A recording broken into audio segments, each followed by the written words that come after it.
pendidikan Islam satu Malaysia. Daripada 240,000 tu ada lagi 24,000 yang gagal. Saya bukan nak beri satu gambaran negatif ya, tapi nak menyatakan jangan kita ambil mudah. Sebab ada lagi rakan kita 24,000 yang gagal. Yang sebenarnya mungkin mereka rasa terlalu mudah sehingga mereka mengabaikan mata pelajaran ini. Jadi saya harapkan ya, untuk pertamanya calon-calon anak-anak SMK Tun Fatimah Hashim meletakkan, kalau boleh dalam headcount tu, meletakkan pendidikan Islam ni adalah mata pelajaran yang berpotensi untuk dapat A atau terbaik untuk mata pelajaran yang calon ambil, insyaAllah. Okay, ini pula. Apa maksudnya? Ada Waze lah, ada Google Maps lah. Agak-agaknya apa maksud ni? Calon boleh bagi respon. Apakah keperluan aplikasi ini kepada calon? Bila masanya? Nak pergi tempat. Nak pergi tempat, betul. Kita nak menuju mana-mana destinasi sekarang kan. Semuanya mudah. Ya, kalau dulu zaman-zaman ustazah dulu nak pergi KL tu kena tahu mana tempatnya contoh. Tapi sekarang dah mudah, dah tak perlu nak tengok jalan dah. Semuanya menggunakan aplikasi ini. Jadi apa yang ustazah paparkan ni nak beritahu kepada calon yang walaupun calon adalah calon pertama, sejarah ni calon, anda adalah calon pertama yang mengambil SPMK, SSM, tapi sebenarnya anda sudah diberikan panduan. Dah ada dah aplikasi ni, tunjuk arah ni. Jadi panduan dia apa? Panduan dia ni ini. Format pentaksiran SPN 2021. Calon boleh buka, bukan saja untuk pendidikan Islam, untuk semua mata pelajaran calon. Supaya calon dah nampak dah. Okey? Calon sekarang sudah berada pada bulan November 2021. Untuk menuju ke bulan Mac 2022, dalam tempoh masa lebih kurang 5 bulan ni calon dah nampak dah. Untuk mata pelajaran pendidikan Islam, begini formatnya. Untuk mata pelajaran perniagaan, begini siapa yang mengambil perniagaan contoh. Ya? Ini adalah format. Jadi kita bercakap berdasarkan format pelajar. Supaya pelajar nampak. Okay? Apa yang pelajar akan jawab nanti secara bertulis. Ya? Okay, itu adalah formatnya yang mana saya akan bercakap berdasarkan objektif pentaksiran. Apa itu objektif pentaksiran? Iaitu apa yang dia nak uji kamu. Apa yang lembaga peperiksaan akan uji kamu. Okay, untuk pengetahuan, anda adalah calon pertama yang akan diuji dalam bentuk ujian lisan. Jadi ujian lisan yang calon akan ambil nanti adalah dari sudut objektif pentaksirannya, dia uji kemahiran membaca. Calon akan membaca Al-Quran dan membaca hadis sama ada secara betul atau lancar atau bertajwid atau fasih. Itu untuk Al-Quran yang akan dinilai oleh ustaz dan ustazah. Okey. Objektif pentaksiran kedua, calon akan diuji dari sudut kemahiran menghafaz. Calon akan menghafaz ayat-ayat Al-Quran pilihan. Saya yakin rakan-rakan guru pendidikan Islam SMK Tun Fatimah Hashim sudah senaraikan ayat hafazan tingkatan 4 iaitu surah Al-An'am dan surah Al-Kahfi. Ayat hafazan tingkatan 5 iaitu surah At-Taubah, surah Al-Hajj dan surah Al-Mu'minun. Itu sahaja yang calon akan hafal dan diuji dalam bentuk kemahiran menghafaz. Okay, itu kita akan bincangkan sebentar lagi. Cuma saya nak beritahu dari segi apakah bentuk pentaksiran yang diuji kepada calon. Okay, seterusnya dia akan uji calon dari sudut mengingat dan memahami. Okay, ini dalam bentuk tulisan calon. Dalam bentuk tulisan, soalan yang akan keluar adalah soalan yang nak uji calon faham dari sudut 6 bidang yang calon dah belajar tu. Bidang Al-Quran, bidang hadis, bidang akidah, fiqh, sirah dan akhlak. Sejauh mana pelajar boleh ingat dan memahami. Biasanya soalan-soalan yang ditanya adalah soalan aras rendah. Soalan berbentuk apakah maksud sunnatullah contoh. Ya? Ataupun apakah maksud perkahwinan dalam bidang fiqh. Itu adalah mengingat dan memahami. Okey. Seterusnya dia akan uji calon dalam bentuk mengaplikasi. Ni bahasa Inggeris yang dimelayukan. Aplikasi ni maksudnya apa yang kita boleh buat. Application. Okay? Jadi keupayaan menggunakan kefahaman ayat Al-Quran sehinggalah bidang akhlak. 6 bahagian tu. Soalan yang berbentuk aplikasi ni soalan yang selalunya ditanya dari sudut cara. Contohnya surah Al-Mu'minun. Kita tahu dalam tu adanya ciri orang mukmin cemerlang, dia khusyuk dalam solat. Jadi mungkin soalan yang ditanya, jelaskan 4 cara khusyuk dalam solat. Itu adalah soalan mengaplikasi cara. Ataupun soalan berkaitan dengan khauf dan roja, bidang akhlak. Ya, perasaan takut dan mengharap. Jadi yang disoal, jelaskan 2 usaha. Iaitu aplikasi. Apa yang kamu boleh buat? 2 usaha untuk merasakan perasaan khauf kepada Allah Subhanahu Wa Taala. Itu antara contoh mengaplikasi. Okay? Seterusnya dia adalah soalan ataupun yang nak uji kamu dari segi menganalisis. Okay, soalan berbentuk menganalisis. Jadi di sini menganalisis ni bukan satu bidang, semua bidang. Contoh Ustazah ambil bidang akidah. Soalan yang dikaitkan dengan perbezaan isu atau pandangan Ahli Sunnah wal Jamaah dengan Mu'tazilah dari segi apa? Dari segi pelaku dosa besar. Jadi calon buat analisis. Pelaku dosa besar Ahli Sunnah kata masih beriman. Tapi Mu'tazilah kata antara beriman dan kufur, contoh. Okey, atau menganalisis dalam bidang fiqh antara muamalah Islam dengan konvensional.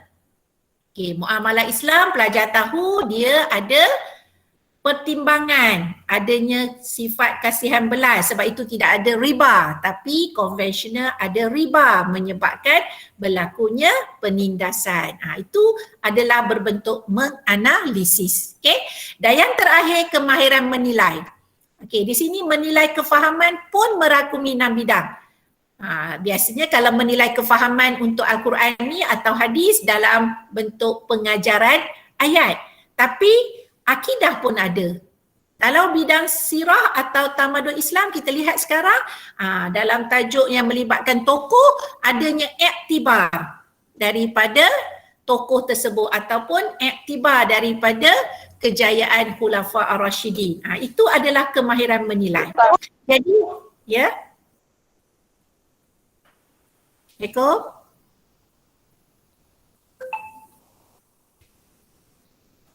Boleh dengar? Ada gangguan ya?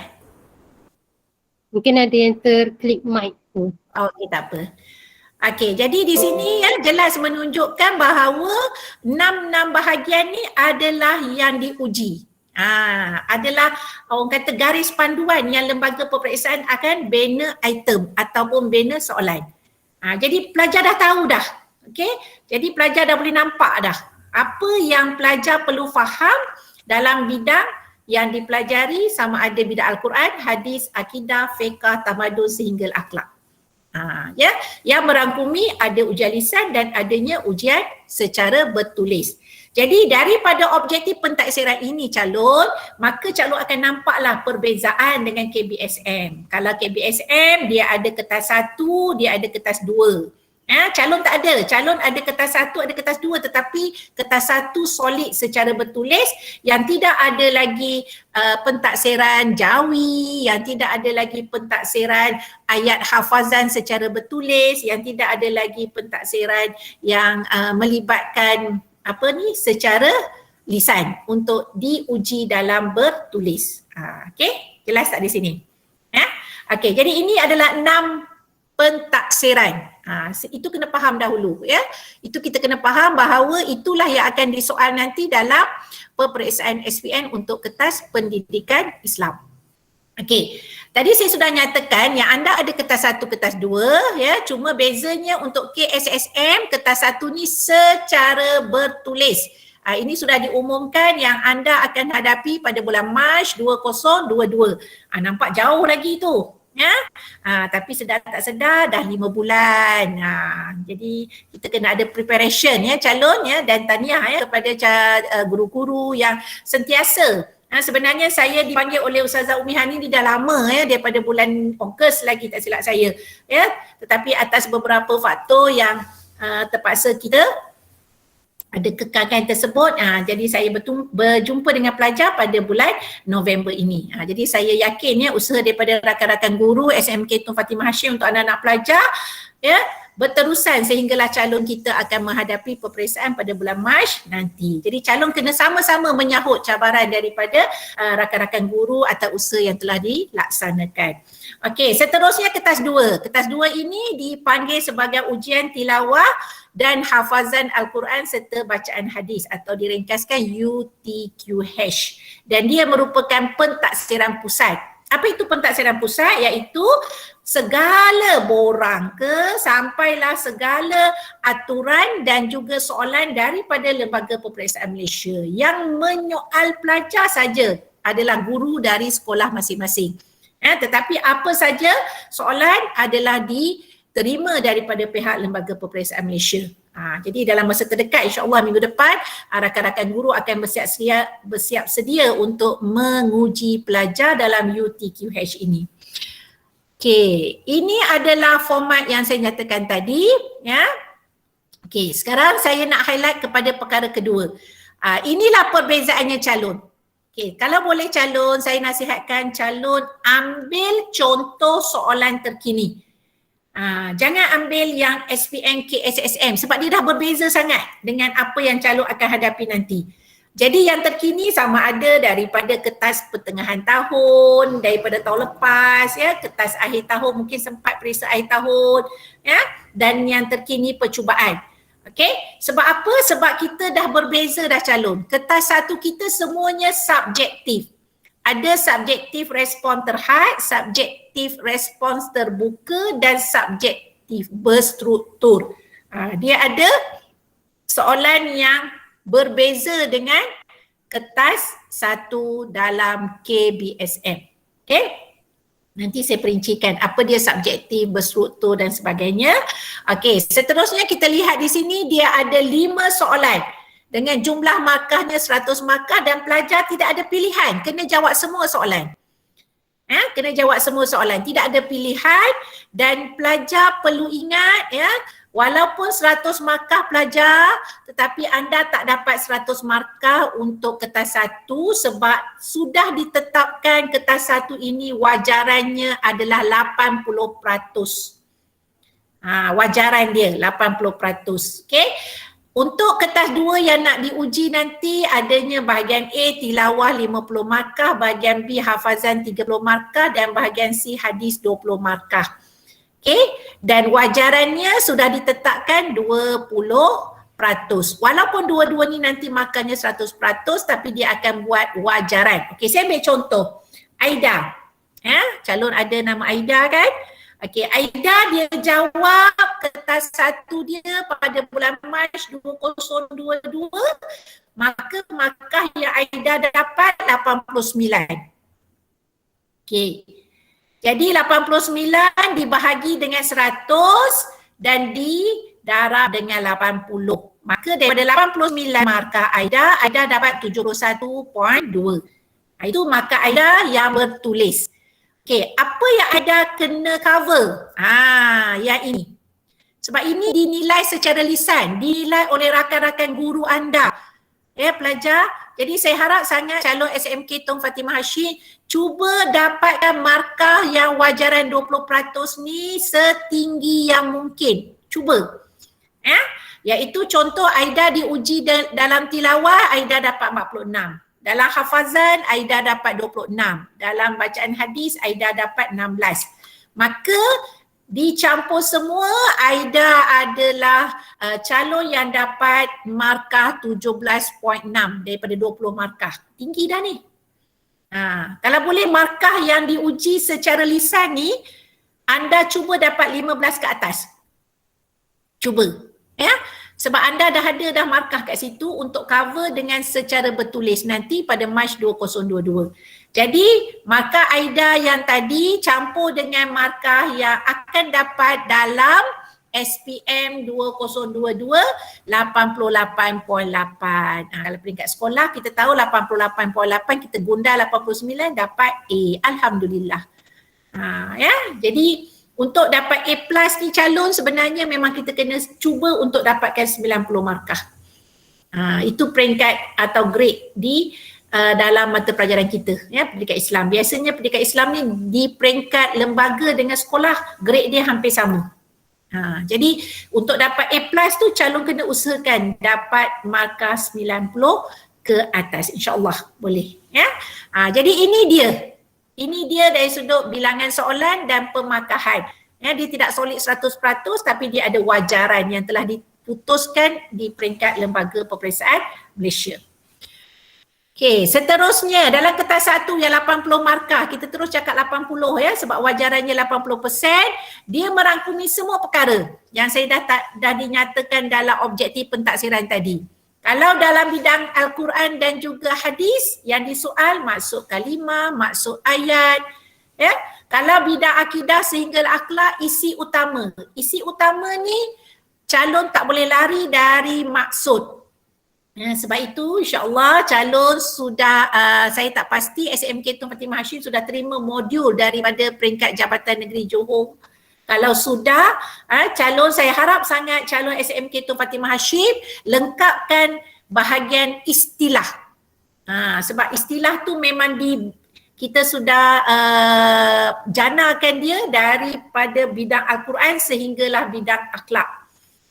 Semua istilah yang ada dalam buku teks tu kita keluarkan supaya calon dapat menguasai istilah-istilah tersebut. Contohnya kalau tajuk larangan rasuah tingkatan 4, maksud rasuah. Kalau tajuk berkaitan dengan akhlak tingkatan 4, wasatiyah. Jadi semua tu saya harap calon dapat kuasai istilah tersebut. Okay? Faktor ni banyak dalam tamadun, sama ada faktor kemerosotan maupun kegemilangan ataupun dalam bidang yang lain, ya. Faktor ni sama juga dengan sebab. Okay, cara mengatasi ni lebih kepada langkah, ya, atau usaha. Okay, pengajaran ni termasuk juga iktibar dan adanya soalan kibat. Okay, bercakap pasal soalan kibat ni calon, anda adalah calon yang sebenarnya kita kata ilmu tu dah di hujung jari. Ya, ilmu tu di hujung jari. Apa saja boleh tengok dekat telefon pintar. Jadi untuk soalan kebat ni saya jangkakan lebih banyak berbanding soalan kebat tahun lepas. Untuk pengetahuan anda, soalan kebat tahun lepas kalau kertas 2 tu dia ada 6 soalan. Jadi saya menjangkakan soalan kebat ni memang lebih banyak. Ya, jadi saya harap sangat calon jangan anda give up dengan soalan kebat ni. Sebab soalan kebat ni sebenarnya pada saya adalah bonus. Cuba jawab sebab dia tidak ada satu pemarkahan yang tetap. Maksudnya apa saja jawapan calon diraikan. Okey, kertas 2, wajaran 20 markah diberi kepada kamu dari sudut ujian ayat Al-Quran, tajwid, hafazan dan hadis. Okey, ini adalah kertas 2. Okey, konstruk. Konstruk yang saya nyatakan tadi. Konstruk ni maksudnya apa yang dia nak uji? Iaitu kalau kertas 1 mengingat, memahami, mengaplikasi, menganalisis, menilai. Tapi kalau kertas 2 dia lebih kepada semuanya kemahiran. Kemahiran anda membaca, kemahiran anda menghafaz dan kemahiran anda membaca hadis. Okey, itu adalah dari segi konstruk dan ini adalah jangka masa. Okey, kalau yang sudah menghadapi, ya, bukan kalau lah, maksudnya anda dah berpengalaman, ya, menghadapi pentaksiran atau peperiksaan di peringkat sekolah. 2 jam 30 minit tu rasa lama ke sekejap? Respon daripada calon, rasa lama ke sekejap? Sekejap. Sekejap je kan. Sebab itu calon, saya nasihat betul-betul, ya, 2 jam 30 minit ni saya tak menjangkakan soalan tu macam mana calon. Sebab bila sebut subjektif ni, dia pula berstruktur, maksudnya dia ada anak-anak. Dia ada 1A, 1 Roman, 2 Roman, 3 Roman, 4 Roman, mungkin sampai 5 Roman. Jadi saya harap sangat calon SMK Tun Fatimah Hashim cuba orang kata time management ni ambil berat sesungguhnya. Sebab kita tak tahu dia punya jangkaan struktur tu macam mana. Jadi yang calon dah terima, kalau mungkin biasa 1A sampai 3 saja, calon kena ada mungkin menjangkakan akan mungkin ada 4 atau 5. Jadi di sini ada 2 perkara yang saya nak tekankan. Satu, betul-betul manage masa kamu. Pastikan 10 minit terakhir tu jangan kamu abaikan untuk semak. Dan yang kedua, tolong tengok secara terperinci. Semak betul-betul, terperinci. 1A1 tu dah jawab ke belum? Sebab kadang-kadang kita mengejar soalan yang senang. Jadi kalau 1A1 tu kita tak dapat jawab, kita terus pergi 1A2. Saya takut anda lupa. Jadi pastikan anda ada masa semak dan pastikan anda manage ataupun menyusun masa tu betul-betul 2 jam 30 minit. Seperti mana yang kamu nyatakan tadi, sekejap. Sebenarnya memang sekejap pelajar. 2 jam 30 minit ni bukan satu jangka masa yang lama. Tetapi lembaga peperiksaan dia pun ada dia punya jadual dia sendiri. 2 jam 30 minit tu dia tidak menyiksa kamu. Memang 2 jam 30 minit tu dibentuk soalan untuk masa itu. Okey? Untuk masa itu ya. Okey. Manakala kertas 2 ini kalau ikut format April hingga Jun. Ini dah berlalu ya, tahun April hingga Jun 2021 yang lalu kita berlakunya pandemik sehingga kita tidak bersekolah ya untuk sesi PDPC, tapi kita PDPR. Maka kerana itu tarikh itu sudah ditunda dan yang terkini Ustaz dan Ustazah sedia maklum ya, tarikh untuk pendidikan Islam adalah pada 22 November hingga 5 Disember. Okey, dan Ustaz-Ustazah pun kita pun belum dapat lagi secara jelas ya bagaimana pentaksiran tersebut sebab peringkat daerah nanti pada 15 November akan ada penataran daripada JU kita insya-Allah. Okey, jadi calon apa-apa pun bersedia dari sekarang. Maksudnya dah tak lama lah. Ya, dah tak lama kamu akan diuji oleh ustaz-ustazah kamu. Okey? Jangan risau ya. Sebenarnya semua mata pelajaran ya, termasuk bahasa Cina, bahasa Tamil pun mereka akan menguji calon-calon mereka. Okey? Cakupan konteks. Daripada mana soalan diambil? Calon. Apa buku yang calon pakai? Di tangan anda buku apa? Adakah anda guna buku Sasbadi, buku daripada luar yang rasanya lebih mudah? Okey, saya nak nasihatkan pertama sekali, soalan diambil daripada standard kandungan dan pembelajaran dalam DSKP. Okey, mungkin calon tak tahu ni apa, tapi sebenarnya boleh tengok di laman web. Ni dia punya cover. Okey, ini ustaz-ustazah semua ada. Calon tidak dikatakan rahsia pun perkara ni. Boleh buka laman web, tengok. Okey, tapi nak mudah, semuanya ini sudah diterjemahkan dalam buku teks. Jadi calon tolong guna buku teks. Dan buku teks tu calon semua bahagian termasuk spektrum ilmu tolong baca. Sebab itulah soalan-soalan yang diambil sehinggalah ruangan aktiviti, sehinggalah bahagian penilaian. Contoh Ustazah ambil mungkin pelajar melihat tajuk tentang Al-Muntaqim, iaitu Allah Maha Pembalas terhadap mereka yang melampaui batas kan. Allah Maha Pembalas dengan menimpakan azab kepada mereka yang melampaui batas. Jadi dalam konteks tu tak ada pun bukti, yang ada kefahaman. Tiba soalan keluar, jelaskan 2 bukti sifat Allah Al-Muntaqim. Dari mana soalan tu diambil? Dekat ruangan aktiviti. Dekat aktiviti tu ada. Okey? Jadi kerana itu calon semua bahagian buku teks tu dibaca.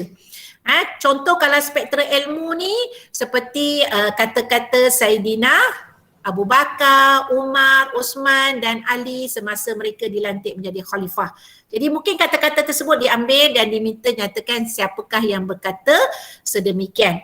Ataupun disoal pada kamu nama-nama lain ahli sunnah wal jamaah. Di mana dia punya konteks dia tu? Dekat spektrum ilmu. Jadi spektrum ilmu tu penting untuk kamu tengok juga sebagai nilai-nilai tambahan dalam memahami sesuatu tajuk. Okey? Okey, ini yang saya cakap awal tadi, tak semuanya kata senang, tak semuanya kata susah. Sebab aras kesukaran semua mata pelajaran adalah 5-3-2. Maksudnya 50%, separuh daripada kertas pendidikan Islam tu senang atau rendah je pelajar dia punya soalan. Okey, 30% sederhana dan 20% tu aras tinggi. Tapi walaupun aras rendah calon kena baca. Kalau tak baca tak boleh jawab. Itu Ustazah nak nyatakan. Ya, sebab soalan aras rendah ni selalunya soalan yang melibatkan maksud. Tapi kalau kita tak faham, kita tak baca maksud tersebut, memang sukar untuk kita menjawab. Sebab itu apa-apa kita kena baca tentang sesuatu ilmu tersebut. Okey, analitik dan holistik dari segi penskoran. Penskoran ni maksudnya dari sudut ustaz dan ustazah menanda. Okey, iaitu ustaz-ustazah akan melihat penyelidikan atau penghuraian sesuatu masalah. Maksudnya setiap yang calon tulis tu semua dibaca secara teliti oleh ustaz dan ustazah. Begitu juga holistik. Holistik ni terutama kalau kita nak menanda ataupun pelajar menjawab soalan kebat. Memang kita akan baca keseluruhan. Sebab kadang-kala calon punya isi bukan pada permulaan. Isi calon dekat mana? Tengah-tengah. Sebab itu selaku guru pendidikan Islam saya ingatkan bersama penandaan kita pada setiap tulisan calon adalah secara holistik. Kita kena baca semua. Dan kerana itu saya harap untuk tidak menghilangkan markah atau kehilangan markah, pastikan calon guna jawapan yang memudahkan pemeriksa untuk memberi markah. Okey, itu kita akan share nanti dalam slot yang kedua. Okey. Ini saya teruskan dengan kertas satu dahulu, iaitu yang dinyatakan tadi ada 5 soalan. Okey, kalau lihat di sini soalan satunya bidang Al-Quran dan hadis, termasuk juga tajwid.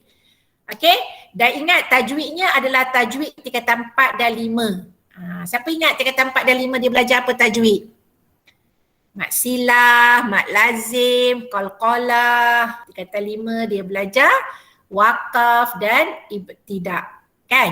Jadi itu semua perlu dihayati. Okey? Perlu dihayati dan perlu dibaca ayatnya mengikut cara bacaan tajwid tersebut. Okey, soalan nombor 2 akidah tingkatan 4 dan 5. Soalan nombor 3 fiqh tingkatan 4 dan 5. Soalan nombor 4 sirah tamadun termasuk tokoh tingkatan 4 dan 5. Dan soalan nombor 5 bidang akhlak tingkatan 4 dan 5. Okey.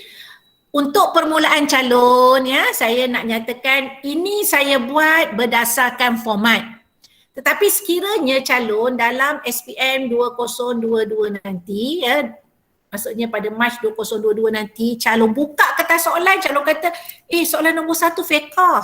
Kenapa Ustazah kata soalan nombor 1 Al-Quran? Itu saya tak dapatlah nak betulkan keadaannya. Saya bercakap ni berdasarkan format. Tapi kalau soalan nombor 1 tu tiba-tiba fiqh, jadi kita terimalah sebab anda adalah calon pertama. Okey? Sebab ini pun kita tak tahu bagaimana penyusunannya dan saya hanya bercakap berdasarkan format.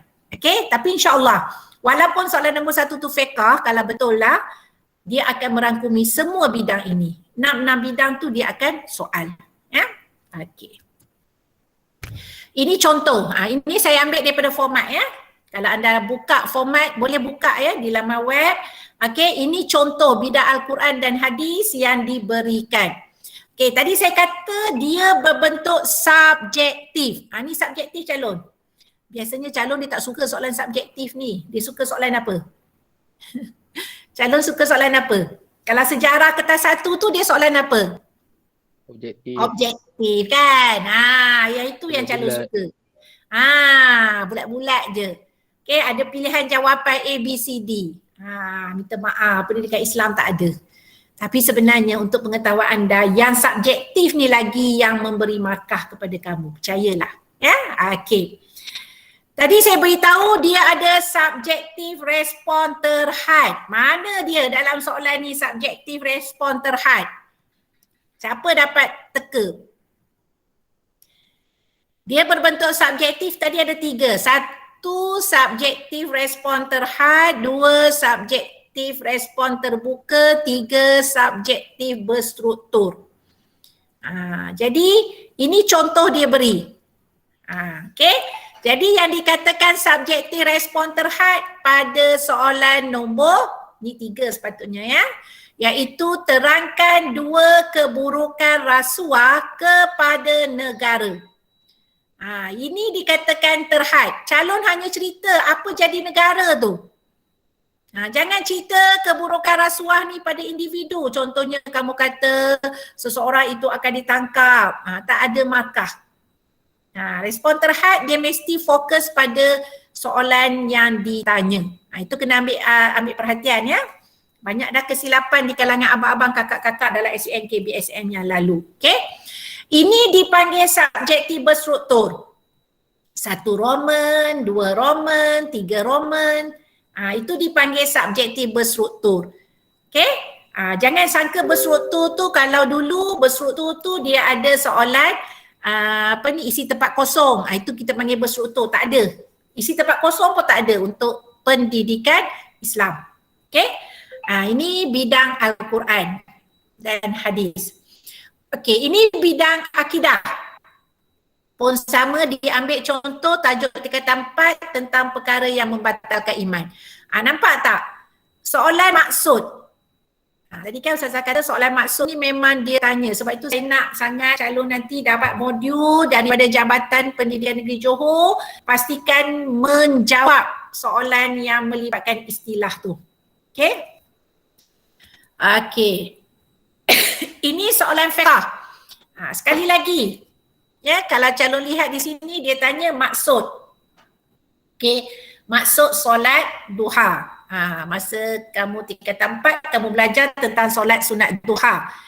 Okay, dalam ni ada subjektif respon terbuka. Mana agaknya? Kalau pelajar perhatikan dalam soalan ni dia ada subjektif respon terbuka. Tadi terhad. Yang ni terbuka. Mana agaknya? Yang ni. Okay.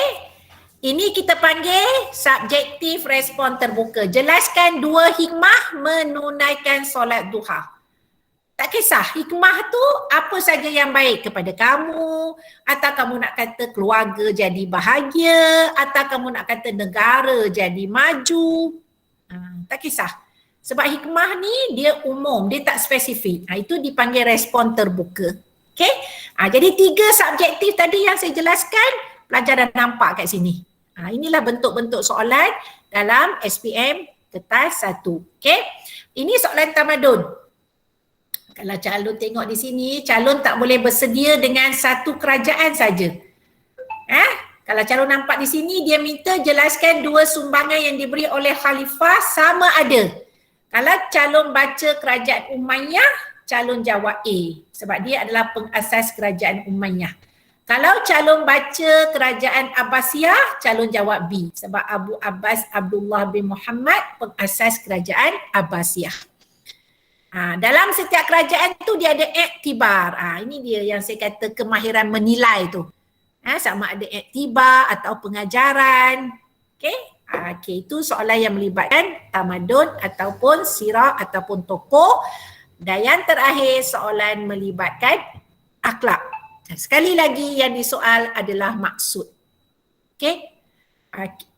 Jadi ini contoh yang diberikan dalam format yang kita dah nampaklah sedikit ya, sedikit sebanyak kepada rakan-rakan guru dalam membina item ya, kepada pelajar dalam menjawab soalan. Oh begini rupanya soalannya. Cuma itu yang saya katakan, kita kena memikirkan bila sebut subjektif berstruktur, mungkin lembaga peperiksaan akan bagi lagi 4 Roman ke 5 Roman ke, kita kena bersedia. Okay?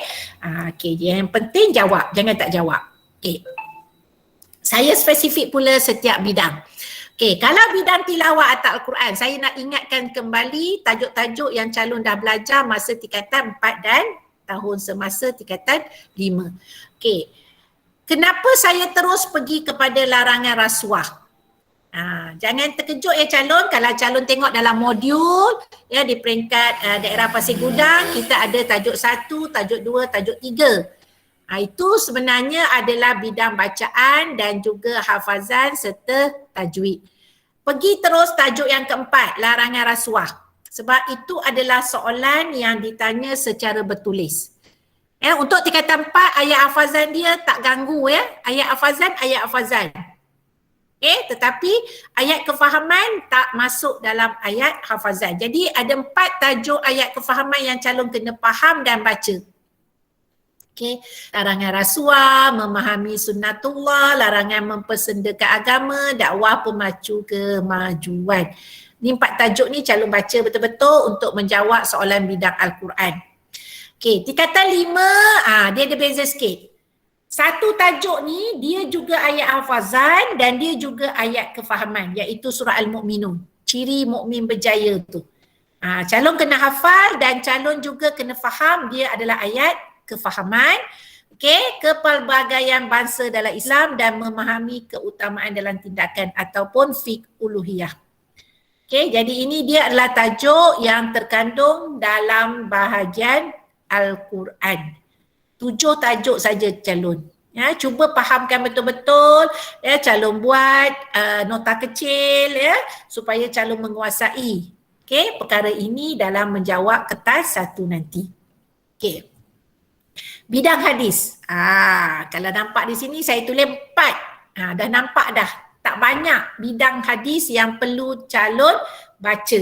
Sebab tajuk dia 2 tajuk tingkatan 4, hindari dosa-dosa besar dengan kemuliaan berdikari, dan 2 tajuk tingkatan 5 iaitu setiap orang ialah pemimpin dan 7 golongan yang mendapat naungan Allah. Tak banyak.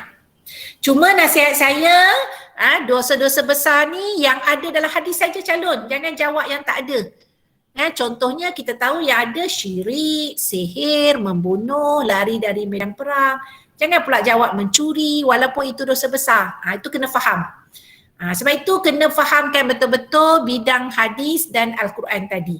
Begitu juga 7 golongan yang mendapat naungan Allah. Siapa dia? Selain pemimpin yang adil, siapa lagi dalam hadis yang dikategorikan 7 golongan yang mendapat naungan Allah ni? Itu kena spesifik. Seterusnya bidang akidah. Bidang akidah ni tak banyak kalau lihat saya paparkan di sini. Tapi dia ada anak-anak dia. Kalau tingkatan 4, calon menguasai tentang nama Allah Al-Muntaqim, Al-Jabbar. Hampir-hampir tu. Al-Muntaqim maha pembalas, Al-Jabbar maha berkuasa. Perkara yang membatalkan iman. Yang ini saya harap pelajar ambil perhatian sebab dia melibatkan i'tiqad, perbuatan dan perkataan. Yang i'tiqad tu ada pula uluhiyah. Seterusnya hindari ajaran sesat. Ini saya rasa umum. Tak perlu kepada spesifik kalau nak banding tahun-tahun sebelum ni. Tapi calon kena tahulah ajaran yang wujud di Malaysia ataupun di dunia berkaitan dengan ajaran sesat. Jadi 3 tajuk ni saja calon untuk tingkatan 4. Untuk tingkatan 5 kita belajar nama Allah Asy-Syahid dan Ar-Raqib. Yang mana Allah Maha mengawasi, dan juga tentang ahli sunnah wal jamaah. Nampak satu tajuk tapi sebenarnya dalam tu adanya akidah Syiah, Khawarij dan Mu'tazilah. Sebab tu saya kata nampak tajuk dia tak banyak tapi sebenarnya perlu diberi perhatian pada tajuk-tajuk kecil dalam tajuk akidah ahli sunnah wal jamaah. Tambah-tambah lagi dia satu yang baru pada kita. Mungkin Syiah tu dah biasa dengar tapi Khawarij, Mu'tazilah ni jarang kita dengar. Jadi calon baca dari sudut apa maksud dia. Maksud dia tak nyatakan maksud, dia buat situ sejarah. Tengok sejarah dia apa dan apakah prinsip akidah mereka yang pastinya menyeleweng daripada akidah ahli sunnah wal jamaah. Bidang fiqh. Bidang fiqh ni kalau pelajar tengok banyak tu. Tingkatan 4. Bidang fiqh lah paling banyak calon. Kalau boleh bidang fiqh ni kita buat secara terperinci lah notanya iaitu haji dan umrah, sembelihan, korban dan akikah, muamalah dan melibatkan juga solat sunat duha dan gerhana.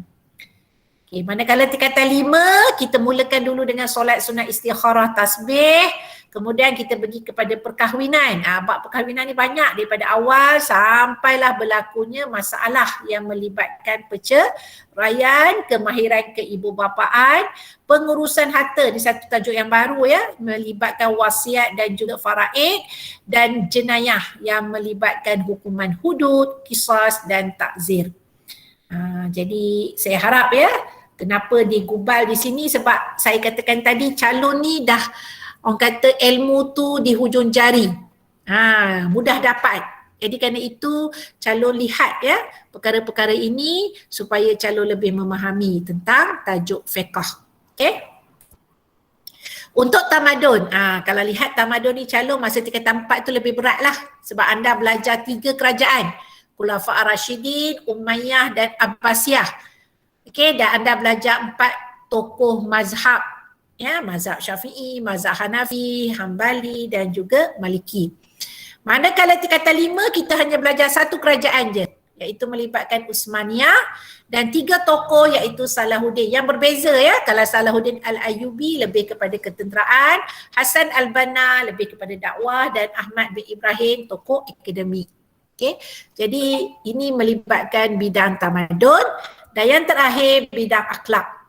Okey, kalau pelajar lihat akhlak, masa tingkatan 4 anda belajar tentang bersikap benar, khauf. Ini istilah ya, khauf ni perasaan takut, roja, mengharap. Kemudian adab terhadap orang sakit dan OKU, ini tajuk umum ya, tajuk yang orang kata sebagai general. Dan wasatiyah, wasatiyah ni adalah satu istilah iaitu kesederhanaan. Okey, manakala tingkatan 5 anda belajar tentang tawadhu', ini pun istilah sifat rendah diri, istiqamah pun istilah. Okey, alam sekitar penenang hati ni satu tajuk yang general, dan mazmumah, meracuni hati. Mazmumah ni sifat tercela. Okey. Jadi ini adalah tajuk bidang akhlak yang saya rasa anda kena tahu dia punya istilah baru anda boleh jawab dia punya soalan. Okey. Okey, itu adalah tajuk-tajuk yang terkandung yang saya yakin ya calon SMK tu Fatimah Hashim sebenarnya dah senaraikan ya. Tapi saya sekadar papa dan ulang balik supaya pelajar tahu tajuk-tajuk ini yang telah dan mungkin ada lagi yang belum dikuasai. Jadi boleh bertanya kepada rakan-rakan guru. Okey. Okey, untuk tajwid ya calon ya, saya katakan tadi ada dalam kertas 1 iaitu yang melibatkan tajwid tingkatan 4 dan 5. Yang saya katakan tadi masa tingkatan 4 anda belajar mat sila, mat lazim, qalqalah. Manakala tingkatan 5 anda belajar melibatkan hukum ra, waqaf dan ibtida. Jadi apa yang nak disoal kepada kamu? Tajwid ni dia melibatkan pengertian. Kalau kamu tengok dalam tu ada ya, apakah maksud waqaf, maksud mat sila. Kemudian calon perlu tahu hukum. Ya, diberikan kalimah, calon tentukan dia hukum apa. Okey, dan setiap tu dia ada cara bacaan yang tersendiri. Okey, kalau mat sila qasirah 2 harakat, kalau mat sila tawilah 4 atau 5 harakat. Macam tu. Okey. Okey, setakat ini kita dah habis slot yang pertama. Ada soalan? Okey, setakat ni. Kalau soalan jelaskan tu 4 markah kan, nak buat apa, point ke ayat lah? Okey, bagus Syahrin ya. Untuk soalan yang melibatkan point ataupun ayat, itu kita akan lihat dalam bengkel kedua. Tak apa saya terangkan di sini.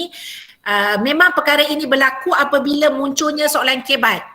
Jadi saya nak nasihatkan kepada calon, selagi soalan itu dia tanya jelaskan 2, terangkan 2 ataupun apa saja yang melibatkan nombor, ya, terangkan 4 ke, mesti dijawab dalam bentuk point. Jawab dalam bentuk point ya Syarif.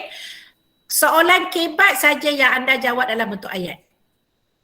Dan soalan kebat ni dia tak akan minta 2. Dan dia punya kata tugas pun tak akan sama ya. Pernah ada soalan kebat terangkan, dia mulakan terangkan bagaimana anda. Dia macam tu. Okey, selalunya soalan kebat ni dia punya kata tugas dia sama ada bagaimanakah, mengapakah, kemukakan pendapat anda, ramalkan. Itu soalan kebat. Okey, jadi bagus soalan Syahrin. Dah terjawab ke? Jadi apa-apa jelaskan, kalau 2 mesti point. Okay. Okay, bagus. Ada soalan lain sebelum saya pergi slot yang kedua? Okay, tak ada ya. Saya pergi kepada slot yang kedua, iaitu ini dia. Apabila calon menjawab, 2 perkara ni calon kena ambil perhatian. Satu kata tugas, satu kehendak soalan. Kata tugas yang macam Syarin cakap tadi, jelaskan. Itu kata tugas. Ya? Dan kata tugas ni memainkan peranan, sama ada anda nak jawab soalan tu ada huraian ke tak ada huraian. Dan kata tugas itu juga memainkan peranan soalan tu senang ke sebenarnya susah. Okey, kalau soalan apakah? Soalan ini sebenarnya dia berada atau berlaku dalam soalan maksud. Contoh saya tanya, apakah maksud Syiah? Okay, markahnya 2. Jadi sebelum saya nak nyatakan di sini, pelajar, saya katakan tadi, soalan maksud ni dia adalah soalan berbentuk istilah yang mana anda perlu buat dalam bentuk ayat yang lengkap. Dan anda boleh gunakan ayat sendiri. Tak semestinya anda betul-betul serupa dalam buku teks. Contohnya nak beri maksud sembelihan. Kalau dalam buku teks, maksud sembelihan tu adalah menyembelih binatang ternakan yang halal dimakan dengan dia punya tu banyak kan.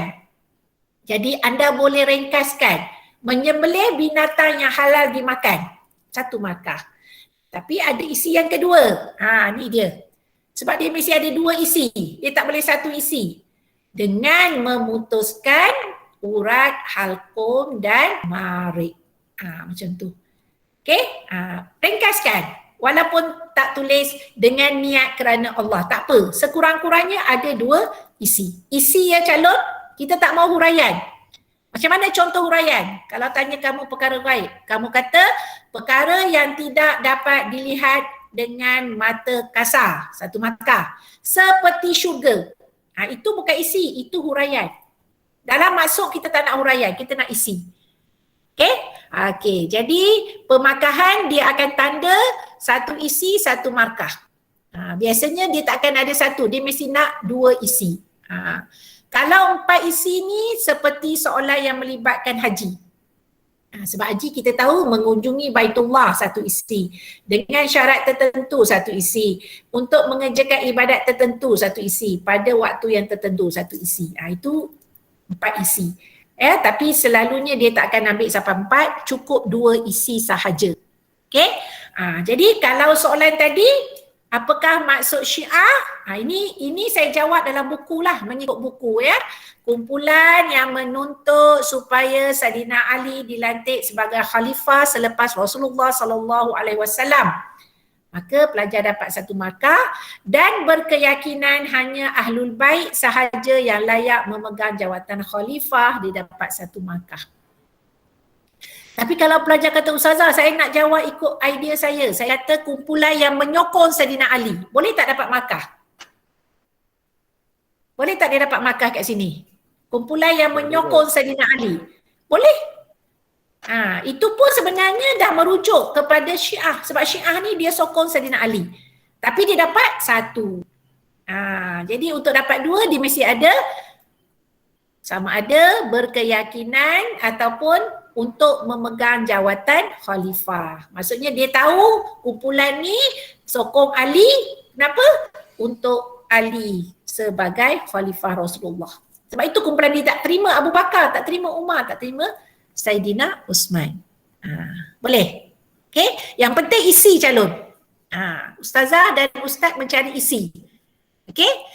Okay, sekarang kita bersedia dengan buku soalan yang saya berikan. Kalau pelajar lihat, saya ada berikan soalan kat situ. Nampak tak soalan saya ni? Okay, saya nak respon daripada pelajar SMK Tun Fatimah Hashim. Soalan saya yang saya pertama tanya berkaitan dengan maksud adalah korban. Siapa boleh jawab? Apakah maksud korban? Okay. Menyembelih binatang ternakan pada 10 Zulhijjah sehingga akhir hari tasyrik. Okay. Bertujuan mendekatkan diri kepada Allah Subhanahu Wa Taala. Okay, bagus. Ya. Jawapan pelajar saya boleh beri berapa markah? Markah kat situ 2. Saya boleh beri 2 markah? Saya boleh beri 2 markah? Ya, saya boleh beri 2 markah sebab jawapan pelajar ada 2 isi. Okey?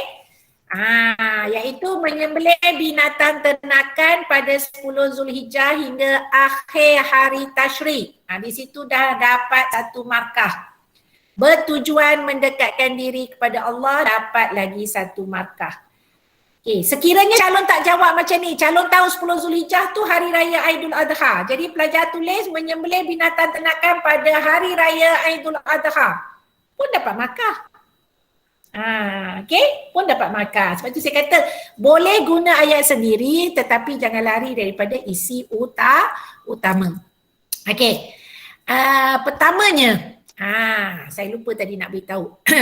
Pertamanya calon, bila kamu dapat kertas soalan, kamu juga nanti dalam peperiksaan sebenar akan dapat BJ. Apa itu BJ? Buku jawapan. Okay, buku jawapan ni sebenarnya test pad, ya, tapi dia buku kan. Okay, jadi kosong. Apa tindakan calon SMK Tun Fatimah Hashim buat? Apa yang kamu akan buat? Setuju tak kalau kamu jawab terus macam ni?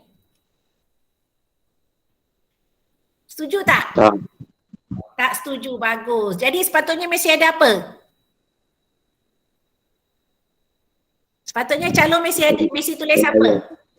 Ya, tulis kehendak soalan, pandai ataupun macam-macam istilah, ada kata intro, ada kata kepala soalan. Tulis ni. Contohnya maksud Syiah ialah mesti ada ni. Sebab apa calon? Sebab anda, saya tak nak fokus pada pemeriksa ya. Saya nak anda ingat. Ya, anda nanti bila menjawab, kalau tak tulis intro, anda tak tahu nak jawab apa. Ya? Selain anda tulis nombor dengan betul 1A1, tulis betul-betul. Maksud Syiah ialah. Jadi sekarang ni fokus kamu nak jawab Syiah. Ataupun tadi maksud korban ialah. Ya, pastikan tulis ya. Okey, adakah wajib? Okey, saya nak bagi tahu suasana ini berlaku pada tahun 2018. Ya, iaitu apabila soalan masa itu tanya tentang jelaskan 2 cara anda mengenal pasti makanan yang halal di pasaran. Seorang calon menjawab tak ada intro ya, terus dia jawab ada logo halal JAKIM. Seorang calon pula dia tulis intro, 2 cara mengenal pasti makanan yang halal dimakan ialah sama jawapan dia, ada logo halal JAKIM. Jadi apa yang membezakan adalah satu tak ada kepala jawapan atau intro, satu ada. Jadi markah berbeza. Yang tak ada tu dapat kosong. Sebab soalan cara mesti perbuatan calon. Kalau ada logo halal, mana perbuatan dia? Tak ada kan? Tapi bila yang seorang tu tulis 2 cara mengenal pasti makanan yang halal dimakan di pasaran ialah di situ ada cara dia mengenal pasti. Walaupun jawapan dia sama, ada logo halal JAKIM. Nampak tak? Jadi di sini kalau orang tanya saya, wajib ke kepala jawapan ni? Pada saya wajib. Sebab dia boleh melibatkan pemakahan calon. Pemakahan bila situasi soalan macam itulah. Ya? Okey? Jadi tolong ya, tulis supaya sebenarnya garis panduan kepada calon. Okey? Okey. Itu soalan apakah? Sekarang kita pergi pada soalan nyatakan. Ini pun soalan aras rendah calon. Ya? Kenapa saya kata aras rendah? Sebab soalan nyatakan, calon tengok ya. Sebab itu nanti bila calon dapat saja kertas soalan, pastikan calon soalan yang melibatkan kata tugas ni, calon bulatkan. Calon ambil lah apa-apa pensel ke apa ke, calon bulatkan. Supaya calon dah nampak dah, oh ni dia tanya apakah, contoh. Okey, yang ini dia tanya nyatakan. Jadi calon dah nampak dah, dia punya kata tugas tu penting untuk nak tahu jawabnya macam mana. Okay, tadi semua tanya saya kan jawab dalam bentuk apa? Masih lagi dalam bentuk point. Selagi dia minta nyatakan 4 point. Jelaskan 2 point. Jangan buat dalam bentuk ayat, nanti pening kepala pemeriksa kamu. Okay? Okay, soalan nyatakan aras rendah sebab apa? Sebab dia tak perlu huraian. Contoh soalan daripada tajuk wasatiyah. Nyatakan 2 prinsip wasatiyah selain kesederhanaan. Makanya pun 2. Maka tak perlu huraian. Terus tulis selain kesederhanaan. Jangan lagi tulis kesederhanaan tu. Jawapan dia keseimbangan, keadilan, kecemerlangan. Itu jawapan dia. Tak payah nak buat huraian. Okey, sekarang calon SMK Tun Fatimah Shin. Apa soalan jawapan untuk soalan yang kedua ni? Soalan ni saya ambil daripada hadis tingkatan 4. Syirik kepada Allah merupakan 7 dosa besar dalam hadis Nabi SAW. Nyatakan 4 dosa besar yang lain. Siapa nak jawab? Sihir. Berzina. Zina. Makan riba. Makan riba. Okey, makan harta anak yatim. Okey, 4 je jawab. Membunuh. Bagus. Ini saya suka. Saya suka calon jawab lebih. Boleh ke Ustazah? Boleh.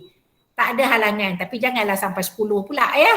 Kita jawab lebih. Sebenarnya calon jawab lebih dia memberi peluang kepada pemeriksa untuk memberi markah kepada dia. Mungkin jawapan yang ada disenaraikan tu salah, maka dia dapat markah untuk jawapan tersebut. Okey, kita lihat jawapan yang diberikan Tania. Ada cakap sihir, ada cakap zina, ada cakap membunuh. Okey. Jadi sihir betul. Membunuh betul. Makan riba betul. Makan harta anak yatim betul. Zina tu betul ke salah? Ada tak dalam hadis tu zina? Tak ada. Tak ada. Okey. Tapi sebab calon bagi lebih tadi. Itu saya kata untungnya. Jadi tadi diberi sihir, zina, makan riba, makan harta anak yatim, membunuh. Walaupun zina tu salah, dia dapat lagi 4 markah. Sebab itu saya suka calon bagi lebih. Okey. Ingat ya calon, soalan ni soalan daripada hadis. Okay, mungkin kesilapan saya bagi soalan ni sebab saya tak bagi tahu hadis kan. Jadi untuk pengetahuan calon nanti kalau soalan tu daripada hadis ataupun daripada ayat Al-Quran, hanya itu saja yang calon kena jawab. Kalau dalam hadis ni dia ada 7, jadi selain daripada ini yang calon boleh jawab adalah syirik dan juga qazaf. Bukan zina ya, menuduh perempuan baik berzina. Ya. Itu soalan dia, itu jawapan dia. Okey, bagus. Tahniah calon. Okey, seterusnya soalan jelaskan. Okey, untuk soalan jelaskan ni calon, ada yang confused. Ustazah, saya selalunya soalan jelaskan nak tulis huraian. Tak apa. Saya tak kata dia salah. Tapi sebenarnya untuk pengetahuan kamu, soalan jelaskan ni dia masih lagi aras rendah. Ya? Sebab dia sebenarnya tidak memerlukan huraian. Sebab itu cuba calon tengok di situ. Contoh soalan jelaskan 2 cara menjaga kesucian agama. Markah berapa? 2. Ini kalau calon tengok bermula tahun 2018. Lembaga peperiksaan sudah meletakkan soalan jelaskan tu 2 cara, markahnya pun 2. Kenapa? Sebab nak bagi tahu jawapan kamu tak perlu huraian. Okey, tetapi bila sebut ayat lengkap, maksudnya jangan tulis satu perkataan. Contoh kalau soalan macam ni nak jawab apa? Meningkatkan kualiti ibadat. Janganlah tulis beribadat saja. Okey, beribadat tak dapat markah sebab ayat dia mesti lengkap.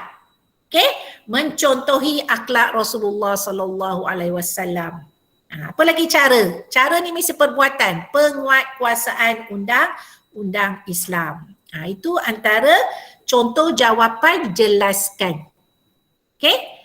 Okey, cuba kita tengok soalan yang saya berikan. Macam mana kita nak jawab untuk soalan jelaskan 2 kesan mempersendakan Islam. Ini soalan respon terbuka ke respon terhad calon? Ini terbuka ke terhad? Terbuka. Terbuka, pandai. Ya, kamu boleh jawab umum. Sama ada kesan pada agama ke, kesan pada individu ke, kesan pada negara ke. Okey, apa jawapan dia? Boleh membatalkan iman. Membatalkan iman, betul. Lagi? Dipandang hina oleh masyarakat.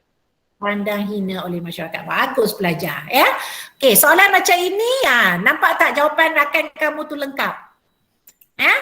Membatalkan iman. Itu lengkap tu. Okey, membatalkan iman.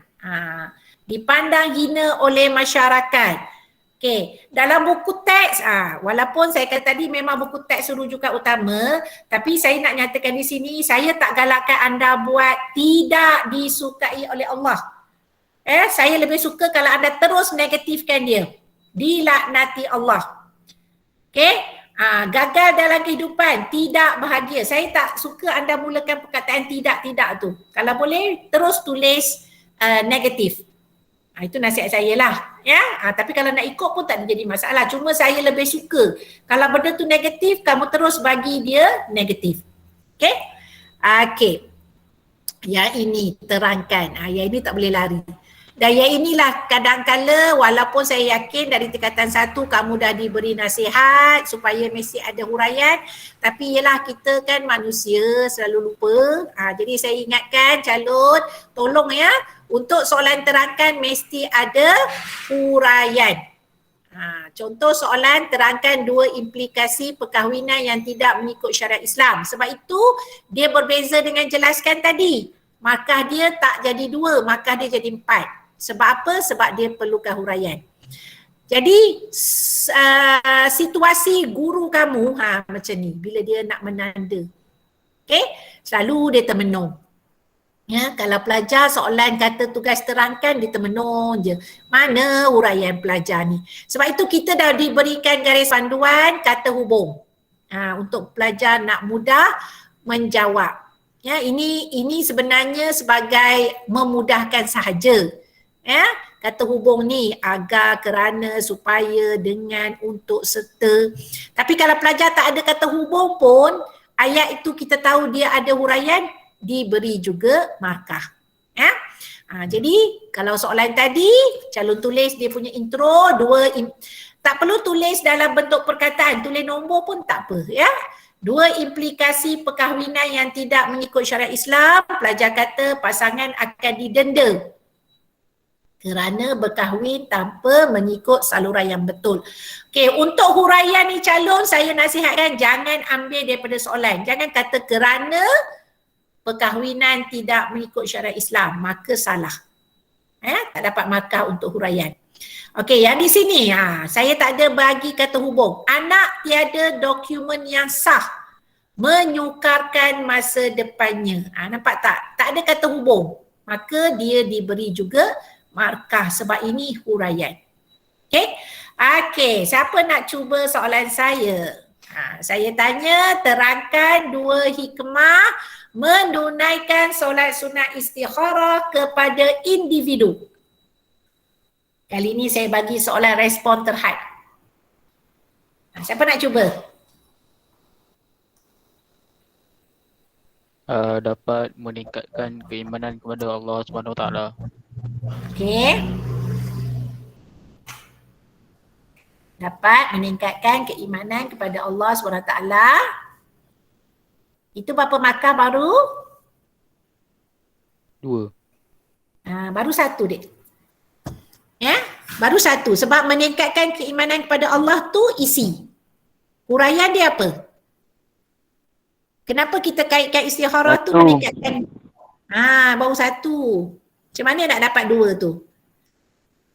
Agar dapat menghindari diri dari perbuatan maksiat. Pandai, agar dapat menghindari diri daripada perbuatan maksiat. Okey. Ya? Meningkatkan keimanan kepada Allah isi. Betul. Sebab kita sembahyang istikharah, kita berharap pada Allah. Agar dapat menghindari diri daripada perbuatan maksiat. Maksudnya kita tak adalah nanti kecewa ke. Kan? Maksiat ni benda yang dilarang. Ya? Kita gagal. Ya, kita dah pilih. Kita buat istikharah ni kerana pilihan.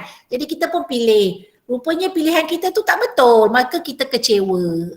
Itu adalah menghindari diri daripada perbuatan maksiat. Bagus. Nampak tak? Okey? Mesti ada huraian. Ya, dapat meningkatkan diri kepada meningkatkan keimanan kepada Allah tu belum lagi huraian. Dia masih isi saja. Jadi tahniah pelajar dah dapat untuk berikan huraian. Okey? Okey, meningkatkan keimanan kepada Allah, nampak saya kata di sini isi saja kerana menjadikan Allah tempat pergantungan, itu huraian. Okey? Ataupun pelajar boleh kata redha dengan setiap keputusan yang dibuat, itu sebagai isi kerana yakin akan kekuasaan Allah. Ya? Ini dia merujuk kepada individu. Soalan ni dia mesti individu pelajar. Pelajar kena ingat dia respon terhad. Okey? Okey, bagus calon. Okey, siapa dapat teka? Soalan ni saya kata dalam soalan ada jawapan, dalam jawapan ada jawapan. Ni agaknya soalan apa? Soalan ni saya bagi clue, dia akan tanya dalam bidang Al-Quran dan hadis. Soalan apa tu?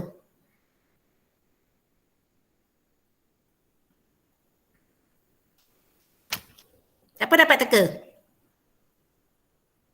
Dalam bidang Al-Quran dia akan tanya maksud, contoh kalau soalan berkaitan rasuah, larangan rasuah, dia tanya maksud rasuah, kesan rasuah, hikmah kita menjauhi perbuatan rasuah. Last kali dia tanya apa?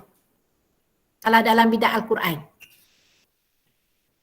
Mesti ada soalan tentang apa? Hadis. Ya, hadis atau Al-Quran. Pengajaran. Pandai pengajaran ayat. Jadi inilah dia. Kenapa saya kata dalam soalan ada jawapan? Untuk pengetahuan kamu, soalan pengajaran ayat ni calon, dia adalah soalan bonus. Tapi sering kali pelajar hilang markah. Kenapa? Macam tahun lepas, tahun lepas soalan dia tentang larangan mempersendakan agama. Tajuk tu ada dalam kamu punya tingkatan 4. Jadi kebanyakan calon jawab, kita hendaklah mentaati perintah Allah agar hidup sejahtera. Calon ingat dapat markah tak tu? Dapat markah tak calon? Tak dapat. Tak dapat sebab dia umum. Jadi saya nak nasihatkan soalan pengajaran ni dia akan berada pada nombor 3. Maka kenapa saya kata dalam soalan ada jawapan, contoh soalan nombor 1 ni calon baca, dia nak apa? Nyatakan 2 ciri mukmin berjaya atau mukmin cemerlang. Jadi pelajar dah tahu dalam ni ciri mukmin cemerlang khusyuk dalam solat, ciri mukmin cemerlang menjauhi perkara sia-sia, menunaikan zakat, menjaga kehormatan diri. Okey. Soalan yang kedua, dia tanya, nyatakan 2 cara anda menjaga kehormatan atau maruah diri. Jadi, untuk menjawab soalan pengajaran ni, calon ambil je isi daripada soalan pertama dan soalan kedua ni. Sebab pengajaran biasa kita mula dengan kita hendaklah kan. Jadi calon ambil, kita hendaklah menjadi mukmin cemerlang. Walaupun calon tak tahu pun mukmin cemerlang dalam ayat tu apa. Tapi ambil soalan tu. Agar bahagia dunia dan akhirat. Atau yang kedua, calon kata kita hendaklah menjaga kehormatan diri. Sebab soalan ni dia tanya cara kan menjaga kehormatan diri supaya dicontohi oleh masyarakat. Macam ini calon dapat markah. Berbeza tadi, calon kata kita hendaklah melakukan perintah Allah agar hidup sejahtera. Memang tak dapat sebab itu umum. Ramai yang tak dapat markah tahun lepas. Okay? Jadi kerana itu saya kata kenapa dalam soalan tu dah ada jawapan. Okey, yang ini saya minta kerjasama untuk calon berhati-hati pada soalan yang positif dan negatif. Okey, saya yang klasifikasikan dia dan ianya telah berlaku pada tahun lepas Ramai yang mungkin masih tak memahami soalan itu. Okey, soalan yang positif biasalah soalan yang melibatkan hikmah, kebaikan, kelebihan. Contohnya terangkan 2 sebab Islam mengutamakan perdamaian. Maka calon beri yang baik. Rakyat hidup selesa. Okay, proses pendidikan berjalan dengan lancar. Yang negatif ni calon. Ini contoh soalan tahun 2014. Jelaskan 2 sebab Islam melarang wanita mendedahkan aurat kepada lelaki bukan mahram. Jadi macam mana calon nak tahu dia negatif? Pada perkataan 2 sebab Islam melarang. Okay, 2 sebab Islam melarang. Kenapa Islam melarang benda itu? Itu maksudnya.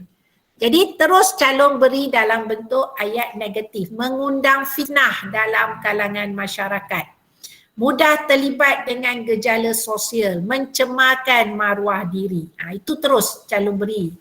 Direct jawapan itu sebagai keburukan sekiranya mendedahkan aurat.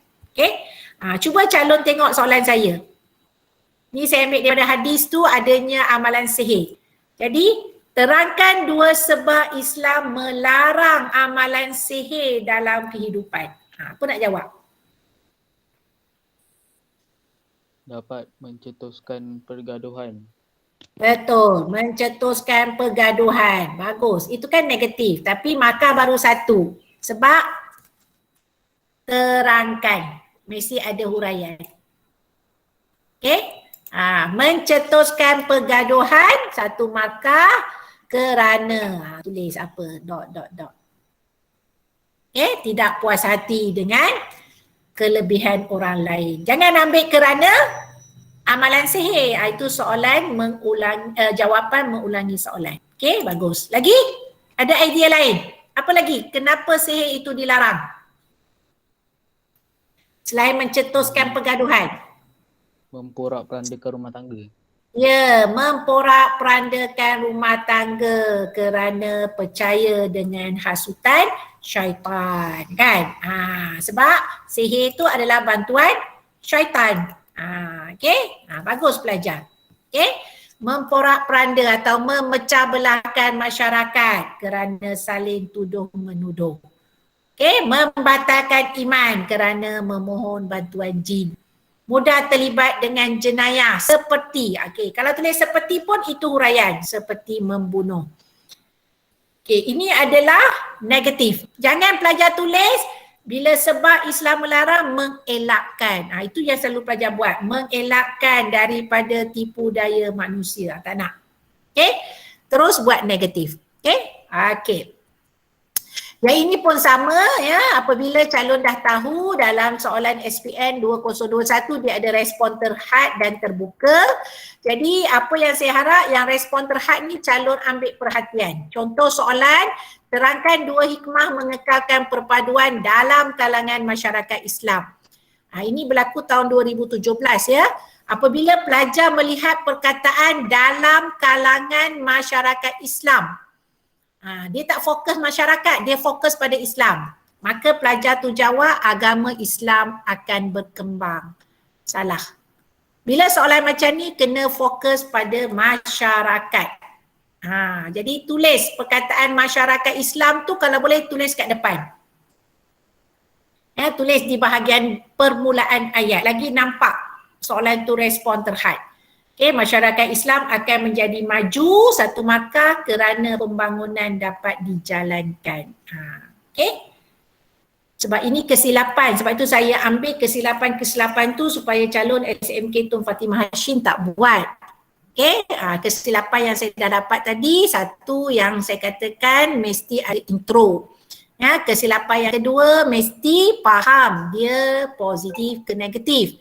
Dan kesilapan yang ketiga dia respon terhad ke terbuka. Ya, sebab dia dah dinyatakan dalam SPM dalam format yang soalan ni ada respon terhad dan terbuka. Jadi dalam masa 2 jam 30 minit calon kena tengok betul-betul soalan tersebut. Ya. Okey. Habis tentang ini, okey, kita bila habis tentang perkara ini calon, apa yang disoal tadi nak jawab dalam bentuk poin ke ayat, setakat ini semuanya dalam bentuk poin. Okey, mana yang nak dijawab dalam bentuk ayat? Nanti kita tengok selepas ini. Okey, sebelum tu pastikan dalam bab fiqh. Dalam bahagian fiqh atau dalam soalan nombor 3, ada soalan yang melibatkan hukum. Sama ada dia tanya hukum saja atau hukum dan alasan. Jadi calon perlu ambil perhatian. Ya, untuk soalan hukum ni sama ada calon boleh jawab harus, sunat, wajib, makruh, haram ataupun sah dan tidak sah. Ya. Kalau alasan tu mesti beri alasan yang munasabah. Contoh bab sembelihan. Ya. Ali memukul binatang sembelihannya terlebih dahulu sebelum disembelih. Apa nak cakap hukum dan alasan kat situ? Hukumnya apa? Dia pukul binatang sebelum sembelih. Makruh. Hukumnya makruh. Okey, alasannya kerana menyiksa binatang. Okey, itu contoh. Ya, ataupun yang melibatkan perkahwinan. Ya, Ali berkahwin dengan tujuan menzalimi pasangannya. Maka pelajar kata haram. Okey, alasan boleh menyiksa pasangan tersebut. Macam tu. Okey. Okey. Yang ini yang saya katakan nanti bila calon nak jawab soalan dalam bentuk ayat, iaitu item kebat. Item kebat sahaja yang calon jawab dalam bentuk ayat. Jangan jawab dalam bentuk point calon, nanti calon tak dapat markah. Boleh jadi markah kosong atau boleh markah kamu jadi separuh sahaja, rugi. Okey? Okey, untuk item kebat saya nasihatkan dalam bentuk ayat ataupun dalam bentuk karangan ringkas. Okey, apa ciri karangan yang bagus? Calon mesti tulis isi. Okey, isi tu mesti tepat dengan kehendak soalan calon. Ya? Kalau biasa karangan, kalau isi tak tepat dikatakan lari daripada tajuk kan. Dalam kebat, kalau isi tak tepat kita tengok pula pada huraian. Iaitu setiap ayat ditulis dan ada pula huraian lengkap. Ayat itu dihuraikan secara mantap dan berkembang. Itu dipanggil huraian lengkap. Dan yang terakhir kita tengok pula pada kesimpulan, iaitu terdapat beberapa ayat cadangan dan ayat harapan. Sebab itu tadi awal-awal saya kata ustaz-ustazah yang menanda, kita menanda secara holistik, menyeluruh. Tak ada isi, kita tengok huraian. Tak ada huraian, kita tengok huraian lengkap. Tak ada huraian lengkap, maka penutup atau kesimpulan. Okey?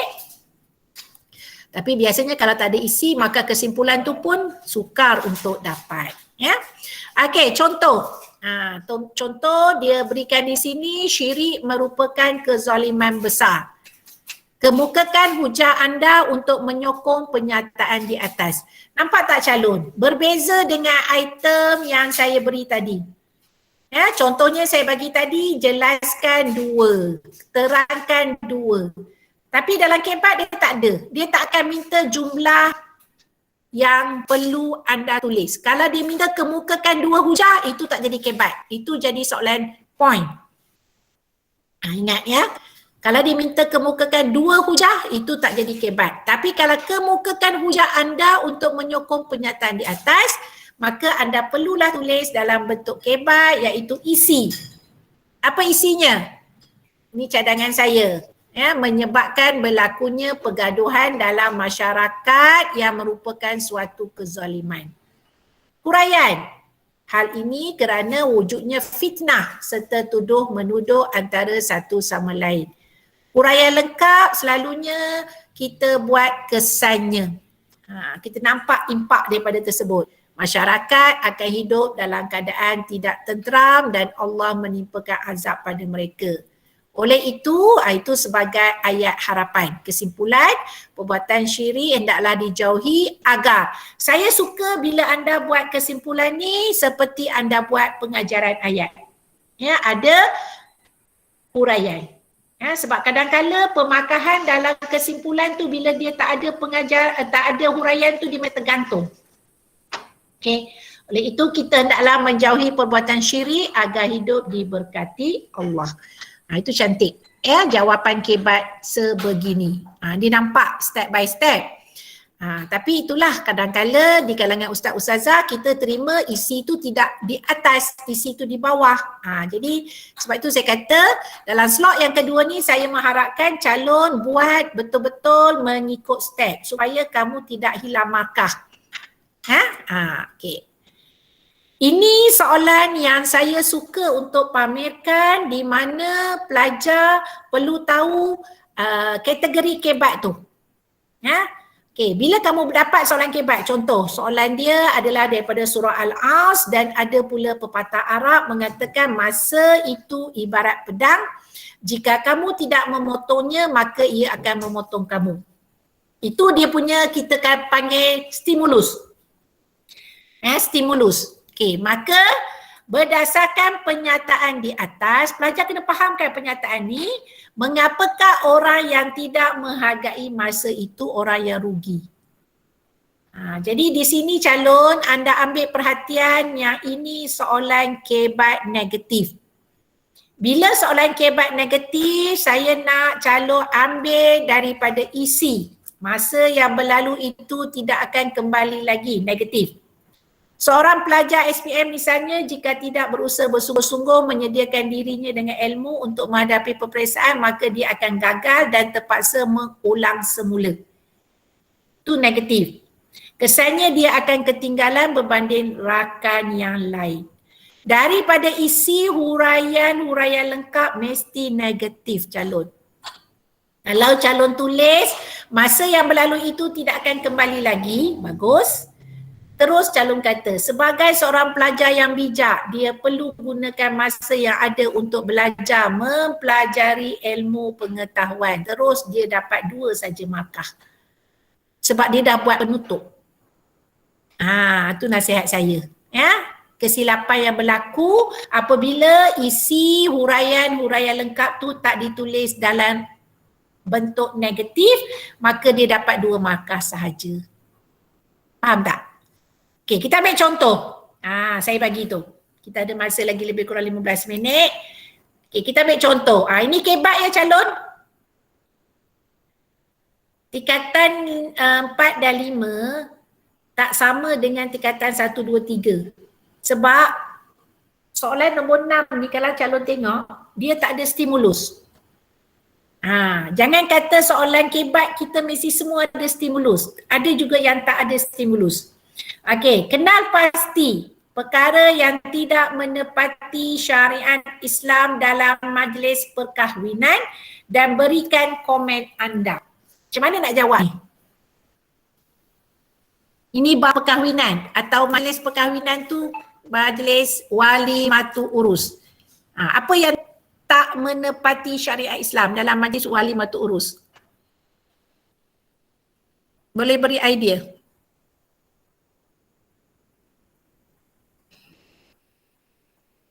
Calon? Apa wali watu urus yang tak menepati syariat Islam? Berlakunya apa? Perkahwinan tidak sah mengikut hukum syarak. Ya, perkahwinan itu kalau perkahwinan tidak sah tu dia lari sikit, ni majlis tu je. Majlis perkahwinan yang kamu nampak ada unsur-unsur yang tidak menepati syariat Islam. Kalau perkahwinan tidak sah mengikut hukum syarak, contohnya dia berkahwin menggunakan wali hakim yang tidak sah, itu perkahwinan tidak sah. Tapi sekarang ni majlis perkahwinan tu je. Majlis tu, ada apa dalam majlis tu? Ada unsur apa? Atau ada budaya apa?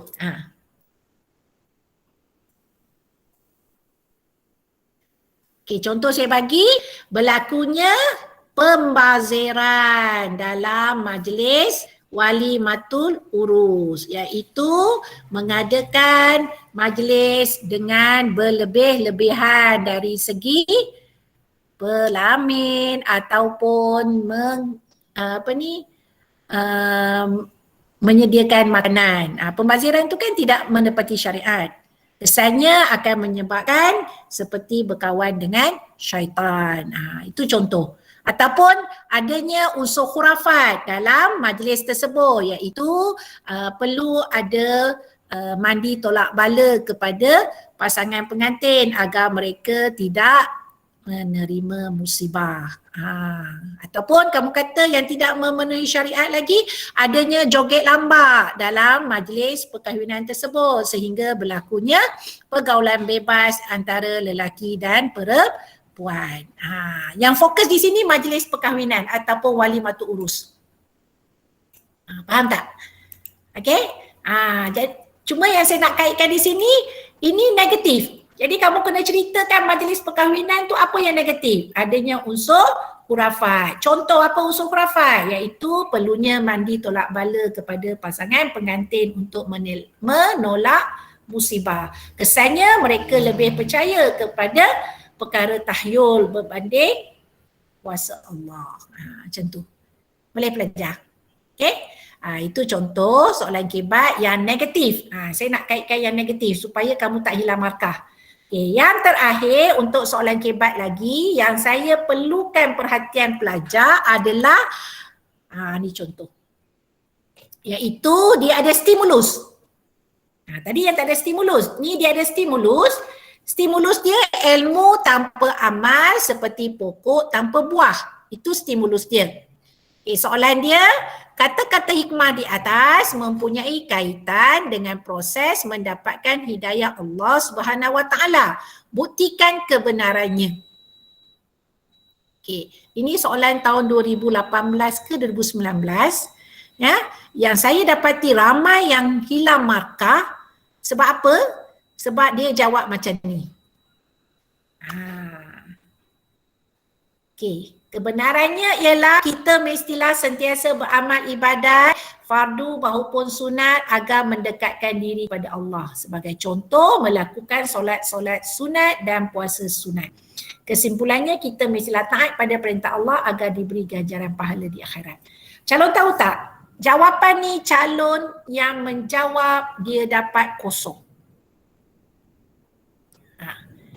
Kenapa dia dapat kosong? Saya paparkan balik sebab dia hanya fokus mungkin nak dapatkan hidayah. Sebab itu dia kata kena solat, kena puasa.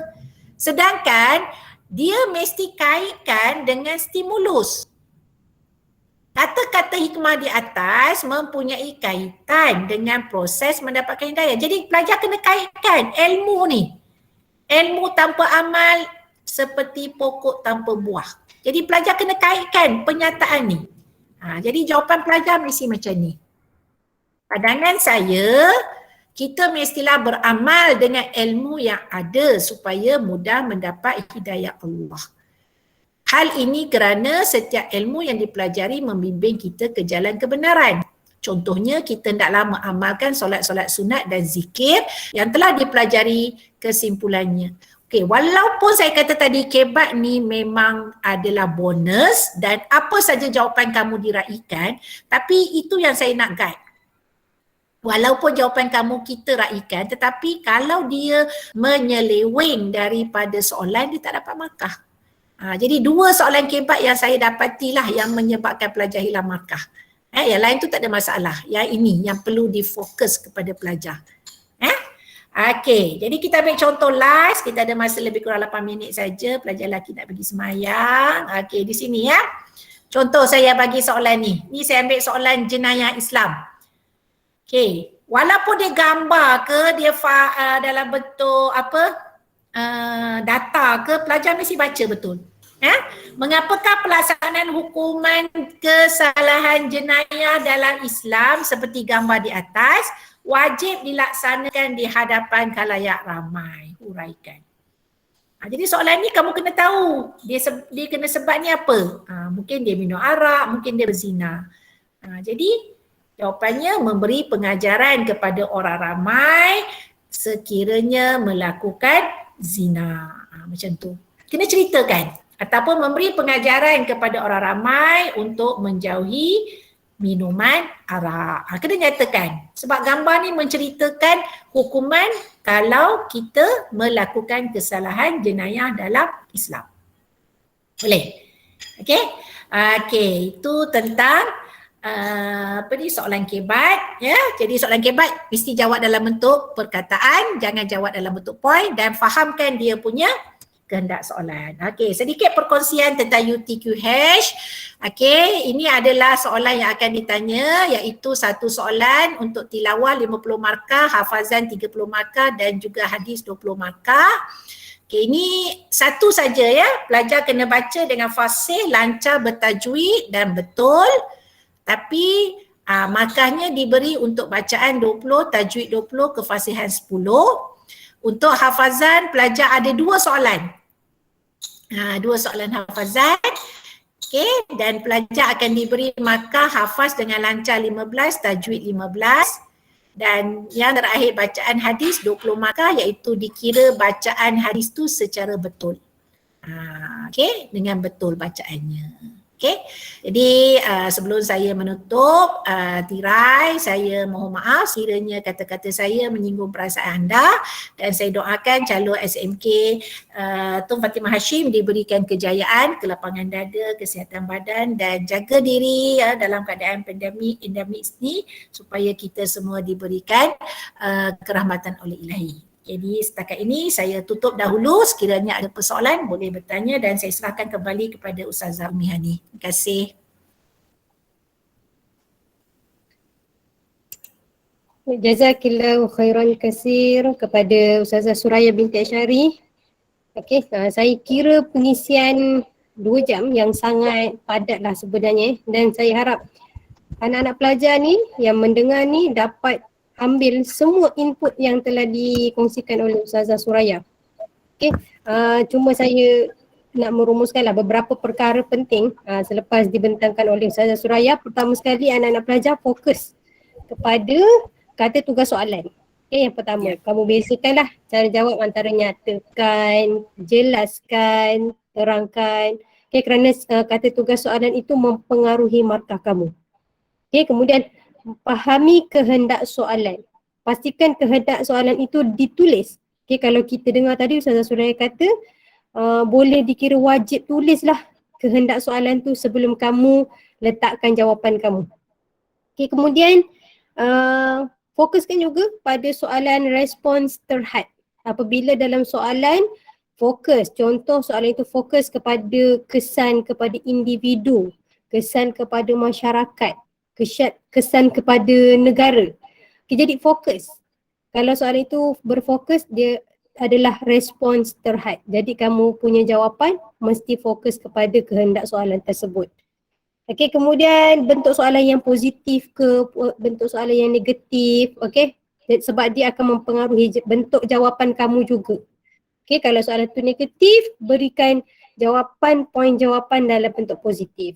Begitu juga sebaliknya. Kalau soalan itu berkaitan dengan akibat, nak jawapan dalam bentuk negatif, bagi jawapan dalam bentuk negatif. Ini hanya rumusan lah daripada apa yang telah Ustazah Suraya kongsikan tadi. Okey, dan yang terakhir berkaitan dengan panduan jawapan kemahiran berfikir aras tinggi, ingat mesti jawab dalam bentuk esei. Esei yang ringkas ni bukan macam kamu buat karangan bahasa Melayu, ayat berbunga-bunga ke, tak perlu kan Ustazah? Tak perlu. Dia terus je. Isi awak apa, huraian awak macam mana, huraian lekapnya apa, dan terakhir kesimpulan. Dan Ustazah Suraya kata kesimpulan ni suka kalau kamu gunakan ayat pengajaran ayat, pengajaran hadis. Okay, contohnya kesimpulannya kita hendaklah isi kaitkan dengan kehendak soalan, dan disertai dengan huraian supaya apa, untuk apa, kerana apa, agar apa. Itu sedikit sebanyaklah rumusan. Sebelum kita tutup, sebenarnya saya bukalah kalau sekiranya ada 1-2 soalan daripada anak-anak pelajar calon SPM kita. Jika ada.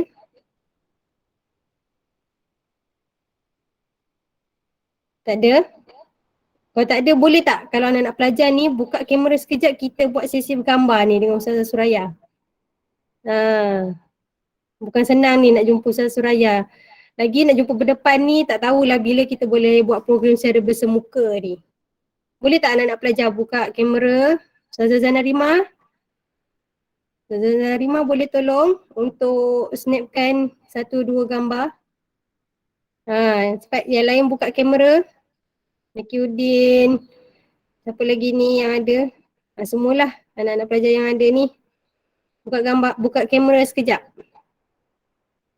Kola dah bersiap pakai kopiah, dah bersiap pakai songkok, kejap lagi nak terus pergi ke masjid ni. Ustazah pun, Ustazah Muna, Ustazah Islamiyah, Ustaz Rashid. Kita buka kamera sekejap, kita buat sesi bergambar. Kalau Ustazah Zana, okay, dah ready? Boleh kira lah 1, 2, 3. Berapa orang je buka kamera ni? Tak apalah, mana yang ada. Macam kadang dia tak pakai tudung. Apa dia Ustazah Zana? 1, 2, 3. Dah ambil Okey, cuma saya tak dapat ambil ramai lah sebab saya guna handphone kan. Oh, guna handphone. Okay, saya snap sekejap. Saya pakai laptop. Dapat beberapa orang je. Okay, lagi sekali kita ambil gambar ramai-ramai. Okay, sedia. Okay, 1, 2, 3. 1, 2, 3. Amin, rasmi. Okay, insyaAllah. Okay. Saya kira pertemuan kita untuk Bengkel Jejak Mumtaz siri kedua Pendidikan Islam SPM KSSM, kita berhenti dahulu di sini, kita tangguhkan dahulu di sini. Saya mengucapkan ribuan terima kasih dan setinggi-tinggi penghargaan di atas kesudian Ustazah Suraya binti Asy'ari menyampaikan ceramah yang sangat-sangat padat untuk anak-anak pelajar calon SPM Pendidikan Islam SMK Tun Fatimah Hashim. Alhamdulillah.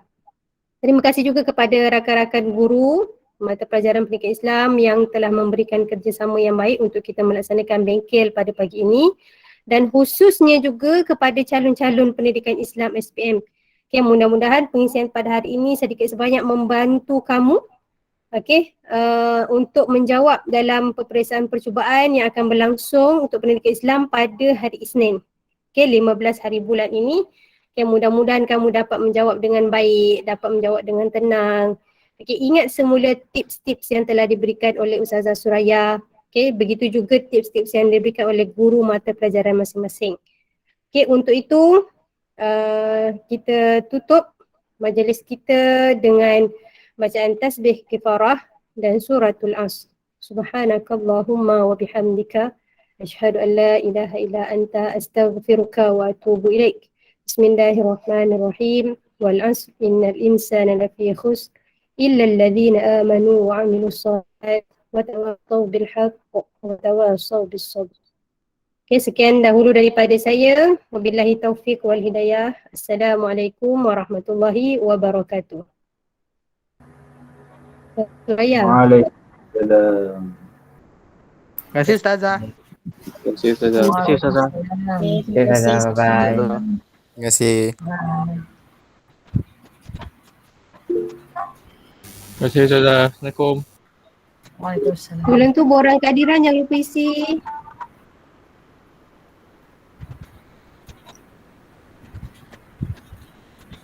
.12.30 Ustazah tutup link laju semula. Ustazah Suraya nanti PM tepi untuk sedera hati sikit. Tak apa. Okey, saya ucapkan terima kasih. Minta maaf atas kekurangan yang ada. Okey. Terima kasih Ustazah. Terima kasih. Terima kasih.